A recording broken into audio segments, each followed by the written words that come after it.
More than 100 Israeli army reservists are refusing to serve in Gaza and the West Bank to protest Israel's treatment of Palestinians. One general called the protest an incitement to rebellion. Meanwhile, hundreds of Israeli peace activists braved tear gas and smoke bombs fired by Israeli troops today to visit Palestinian President Yasser Arafat to call for coexistence.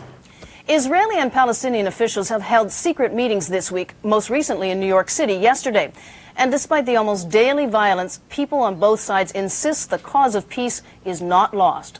Here's David Hawkins. It is revenge for revenge, an eye for an eye. The conflict between Palestinians and Israelis has become a blood feud. No one talks much about who started it anymore. Worse, few speak seriously about how to stop it. But amidst all the loud, angry demands from each side for an all-out war, there are still voices on both sides calling for peace. Sari Nusseibeh, the PLO's commissioner in Jerusalem, and Yossi Beilin, Israel's former justice minister, aren't dreamers.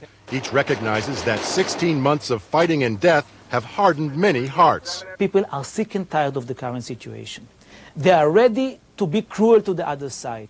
While stopping the violence won't be easy, it is possible, they say, if only the majority of people, both Israeli and Palestinian, who say they want peace, demand it from their leaders. The shooting we do, the conflict we have, the violence we practice against each other, all of this is the creation of nothing else but us, the human beings. And so if we can do that, we can do the opposite. We are capable of changing the situation, turning it upside down, I think overnight. I think that it needs the Israeli public opinion and the public opinion of the peace camp in the world to say, hey, the Palestinians must put an end to their violence, but Israel also must prevent a precondition which will never be met. That precondition is Israeli Prime Minister Ariel Sharon's refusal to negotiate until there are 7 days of absolute quiet.